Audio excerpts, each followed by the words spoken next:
FIDE is celebrating its 100-year anniversary, and to commemorate this historic event, Deputy President of FIDE and former world champion Viswanathan Anand came to Auckland, New Zealand. A grand event was held at the Waipuna Hotel and Conference Centre in Mount Wellington, which was very warmly received by the chess community there. I'm hoping your question that you're not facing that problem here. That should be for much later. So I'm going to skip that one, but that is a different problem, which is that you worry so much about things going wrong that you stop taking any risks. That is very unhealthy for your chess and for life, everything. But that's a very different problem. And like I said, I hope you're not there yet.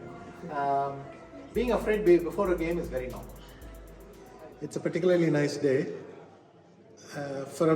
This morning when I woke up, I briefly thought it's summer. Of course, it's winter. But it's nice to be here, and we had a very good class, a very enthusiastic audience, and for me, it's a first time in New Zealand. Okay, yeah. Yeah, so far it's been great. What were your Some thoughts book on that? signing. It was mainly started as a lecture, so I showed a couple of my games and some interesting end games. And very nice. The youngsters were all very enthusiastic, generally very good. I think it's nice. It gives us a chance to highlight that FIDE has had 100 years, and also that this is a tradition which started with the Chennai Olympiad. You know, as a result, we will always start these things in Chennai. But that's a nice extra touch for us, and it gives us a chance to go around the world promoting this message. Yeah. And what countries have you visited as a part of this before? I did the torch in Toronto when I was there. Obviously in Chennai, I was in Delhi as well. I was in Lucknow, and now I can add Auckland to that going on. Obviously, it was very important to spread the message that we were having the Chess Olympiad in Chennai and to get the word around. But now I think it's a broader message. Yeah. The World Cup is always challenging. The knockout format is particularly so. But you know, our youngsters have gotten very, very strong. Well, funny to call them youngsters. Many of them are top 10 players and thing. But yes, they're just elite players, and so we have a lot to look forward to in every tournament. Funnily enough, I have interacted a lot with the New Zealand chess scene from some time ago. So there was a player called Robert Wade. Yes. Very well-known coach and historian of chess. I in fact stayed in his house for 3 or 4 days when I was a junior. And of course, I used to play Murray Chandler quite often back then.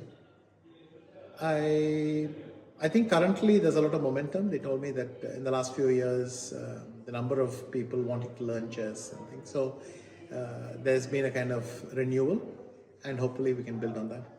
Mm-hmm. Yeah. An event like this comes once in a lifetime. Organizing and making it memorable is no easy feat, and yet Aotearoa expertly showed how it's done. Paul Spiller, the New Zealand Chess Federation Vice President, walks us through the creative process.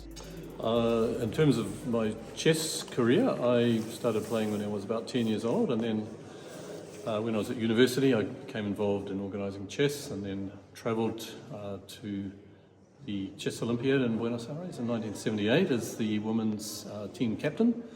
And then again I went to Malta in 1980, and then there was a period where I didn't do a lot of chess administration, but I got very active again in the 90s and started organising some big tournaments, and basically I've been organising chess tournaments for the last 30 years in New Zealand. So I'm also Vice President of the New Zealand Chess Federation, and I have a sort of administrative role as well, but my main passion is for organising chess, and also like playing, of course, but haven't had so much opportunity recently.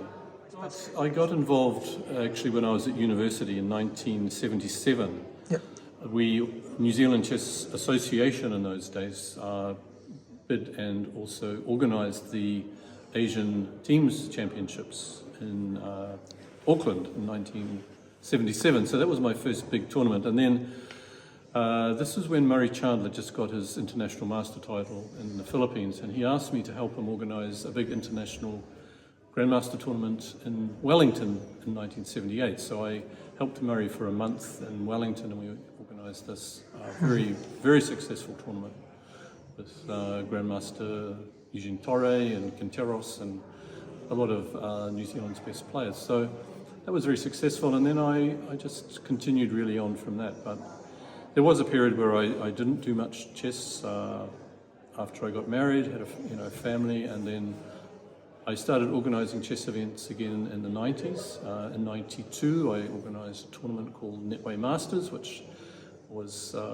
very successful. We had Grandmaster Tony Miles and Ian Rogers won that tournament, and then I carried on. I did another tournament in 97, and then 2002, 2003, I organised Auckland International Open tournaments. And then I helped Murray Chandler again and organised 3 big tournaments in Queenstown in the South Island of New Zealand, big international events with lots of grandmasters. So, yeah, and then I've done a lot of other events such as zonal tournaments and New Zealand championships.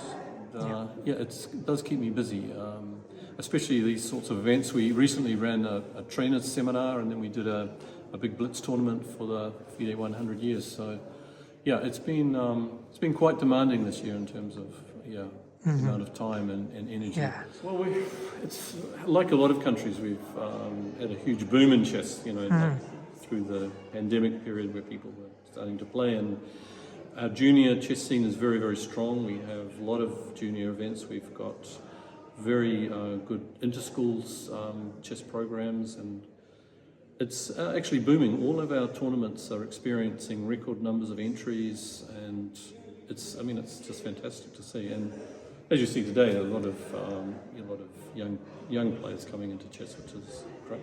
Yeah. Well, we were asked by FIDE to organise this event on behalf of Oceania as part of the global celebrations for 100 years. So we're very honoured actually to be asked to do this, and I thought it was a fantastic opportunity because when we found that Vishy was going to come, obviously there was big news, and we don't get to see world champions in New Zealand very often. So the last time was Boris Spassky in 1988, so it's been a long time. Even though we have had some Chinese, we've had